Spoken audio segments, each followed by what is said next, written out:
तर बघा फायनली आता हा घाट चालू झालाय. आपण मांढरदेवीच्या काळवेकडे जाताना इथून सुरुवात होती घाटाला.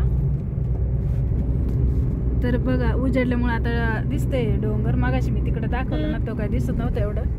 तर बघा किती उंच डोंगर आहे. आणि आता हे गवत वाळल्यामुळे निसर्गाचं सौंदर्य थोडंसं कमी झालंय, पण एवढंही नाही. डोंगर पण खूप छान दिसतंय.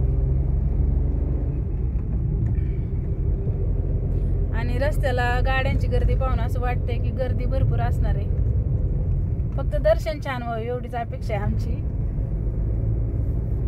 रस्त्याची पण कामं चालू आहेत. पाठीमागच्या वेळेस आम्ही आलो होतो ना, तेव्हा तर एवढा कच्चा रस्ता होता ना, जिथे 1 तास लागत होता तिथं 2 तास रस्त्याला लागला आम्हाला. रस्ता म्हणजे उरकायला, प्रवास रस्त्याचा. तर पूर्ण असं नागमोडी घाट आहे इकडं. पहिलं एकदम छोटं होतं, एका वेळेस फक्त एकच गाडी बसायची. आता थोडंसं म्हणजे रस्ता मोठा केला आणि आता झालंय कॉन्क्रीटकरण. आणि डोंगर पण असे पोखरून छान केलेत रस्ते. बघा तुम्ही पाहू शकता.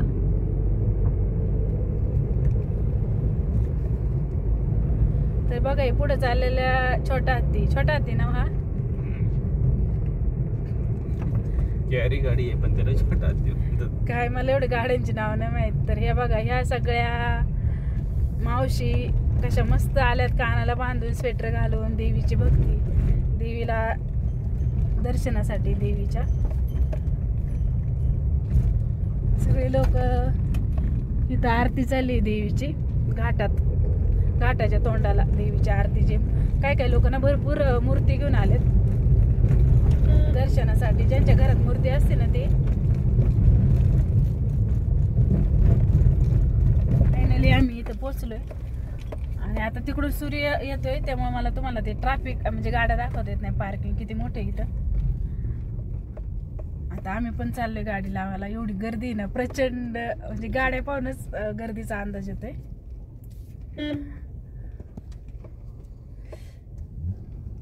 तर समोरून सूर्य उगवल्यामुळे ना दिसत नाही गाड्या, काळपट दिसते सगळं. कुणाचा स्वयंपाक चालू आहे. बऱ्याच गाड्या इथं मुक्कामी आलेल्या असतील. कुणाचा स्वयंपाक चालू आहे तर कुणाच्या आरत्या चालू आहे.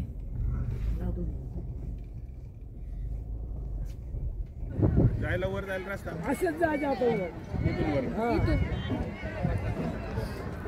गावातून कुठले पुणे खेड मध्ये वासुली वाटा वासुली.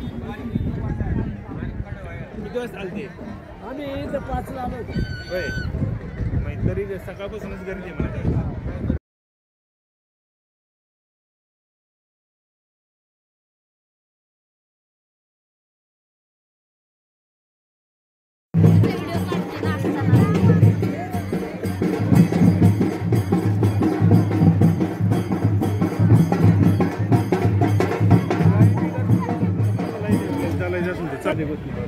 तर बघा आम्ही आता लाईनला लागलोय. एवढी गर्दी आहे ना, मला तर एक तर आधीच दम्याचा त्रास, आणि त्यात बोलता पण येणं एवढा दम लागला मला. तर फायनली लाईनला लागलो आम्ही. आता किती तासात दर्शन होते माहित नाही. वेळ जास्तच लागणार आहे, गर्दी भरपूर आहे. डबल दर्शन.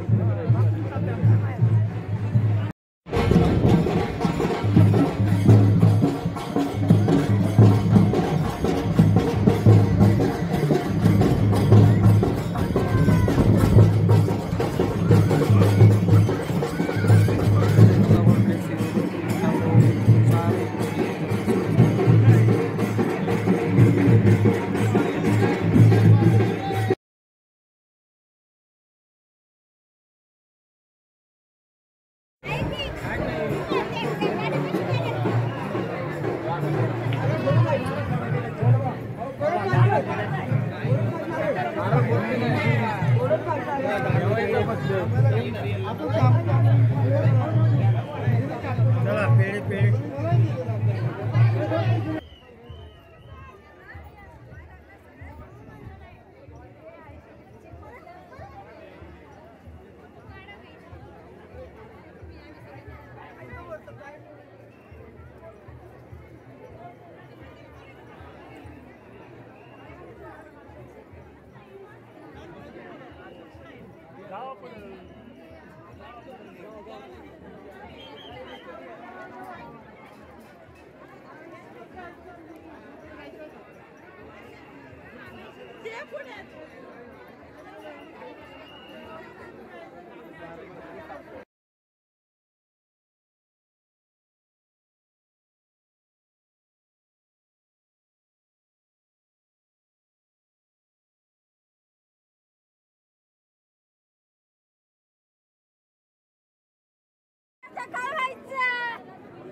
तर पूर्ण लाईन मंदिराजवळ पर्यंत लाईन होती आणि लाईन पूर्ण केली. समोर आलो तर एवढं छान मंदिराला डेकोरेशन केलं होतं, अगदी सगळं फुलांनी सजवलं होतं. मंदिराच्या आतमध्ये काही व्हिडिओ काढून देत नव्हते, त्यामुळे तो काही व्हिडिओ काढता आला नाही मला. त्याच्यानंतर आम्ही छान असं दर्शन केलं आणि बाहेर आलो. नारळ पण तिथं वाढून देत नव्हते, पण आम्ही एका ठिकाणी नारळ तो पण वाढून घेतला.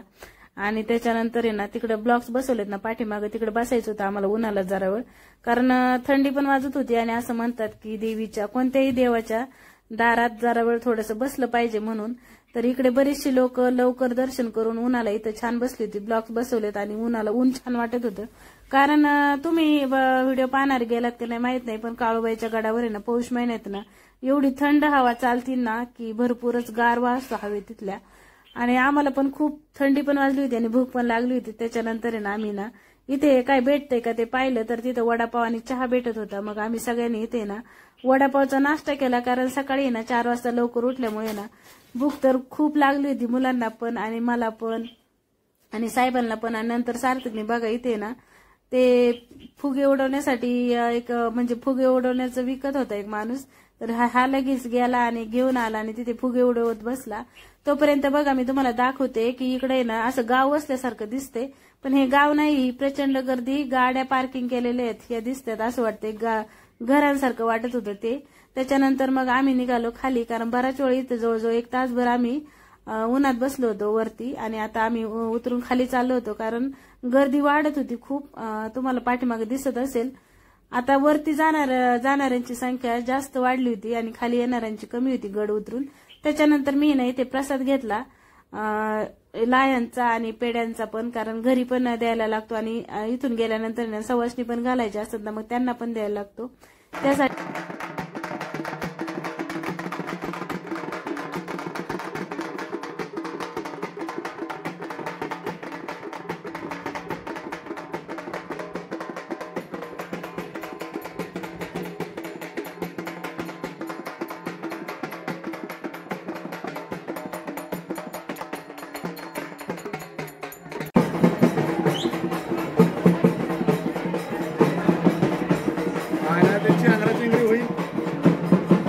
बालाजी गत व्हायचं.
मागं फिरव मोबाईल.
आम्ही आमची गाडी शोधत निघालो, कारण तिथे गेलं बऱ्याचदा असं होतं ना की आपण गाडी कुठे लावली, म्हणजे माझं तर प्रत्येक वेळेस असंच होतं, मला गाडी कुठे लावली ते आठवतच नाही. पण आमच्या साहेबांच्या मात्र परफेक्ट लक्षात असतं, ते बरोबर गाडीजवळ आम्हाला घेऊन जातात. तर इथं दुकानं वगैरे भरपूर आली होती. यात्रा म्हणजे महिनाभर यात्रा असते, त्यामुळं दुकानं हॉटेल असे बाहेरून येऊन तिथं त्यांचाही असा भरपूर धंदा होत असेल. आणि इथं आहे ना हे माळवाडीचे सोनू गुरु म्हणून होते, त्यांच्या शिष्यांच्या इथे सगळ्या मूर्त्या होत्या, एवढ्या लांबून दिसत नाही. ती जवळजवळ 40-50 दिवे होते त्या काळूबाईच्या मूर्ती, आणि इथं त्यांचा कार्यक्रम चालू होता. आणि तिथं पण मी जाऊन पाहिलं तर भरपूर छान असं कार्यक्रम चालू होता त्यांचा. तिथं पण मी त्या देवींचं दर्शन घेतलं. आणि फायनली आम्ही मग निघालो घरी यायला. तर काळूबाईला शेवटचा नमस्कार केला. म्हटलं काळूबाई आता येईल, तू बोलवशील तेव्हा येणं होईलच. आणि भूक पण खूप लागली होती, पण आपल्या ओळखीच्या ठिकाणी आणि चव माहीत असलेल्या ठिकाणी जाऊन जेवायचं असं ठरलं होतं आमचं. त्याच्यानंतर घाट उतरायला सुरुवात केली. तर बघा किती गाडीला गाडी खेटून लागली आहे. इकडून जाणाऱ्यापेक्षा घाटावर चढणाऱ्या गाड्यांची संख्या जास्त आहे, तुम्ही पाहू शकता. भरपूर म्हणजे रविवार असल्यामुळे ना मी विचार केला होता गर्दी असेल, पण एवढी गर्दी असेल याची म्हणजे कल्पना सुद्धा नव्हती. एवढी गर्दी झाली नंतर, कारण आम्हीच 1-1.5 किलोमीटर गाडी लावली होती पार्किंगमध्ये. तर मी विचार करत होते एवढ्या गाड्यांना जागा तिथं कुठपर्यंत त्यांना पायी जायला लागलं. जवळजवळ 5 ते 6 किलोमीटरवर पायी जायला लागलं देवीच्या मंदिरापर्यंत. आणि येता येता स्वराज्याच्या राजाचंही दर्शन झालं. बघा इथे छान पुतळा आहे छत्रपती शिवाजी महाराजांचा. पुतळ्याला वळसा घालून आम्ही आलो. आणि येताना ना तिथल्या आवाजाने का काय कशाने माझं खूप डोकं दुखत होतं उन्हाने पण. आणि तिकडे गेलं ना तर ह्या लोखंडी वस्तूचे दुकानं भरपूर पाहायला भेटतात अशी रस्त्याच्या कडेने. तर ते मी पाठीमागच्या वेळेस गेले तेव्हा मी कढई आणि खलबत्ता आणला होता. आणि ह्या वेळेस पण मला खलबत्ता घ्यायचा होता आणि त्या दुकानाच्या शोधात होत्या. नेहमीच मी त्या मावशींकडे थांबते, म्हणजे पाठीमागचा खलबत्ता मी इथेच घेतला होता, तिथेच थांबले. तर ऊन पण भरपूर होतं, पण मला खलबत्ता घ्यायचाच होता, कारण इकडे ना स्वस्त मिळतात. त्याच्यामुळे मी इथून थांबून तो खलबत्ता घेतला. तर त्या मावशी मला विचारत होत्या की कसं काय गर्दी वगैरे दर्शन वगैरे झाले की नाही.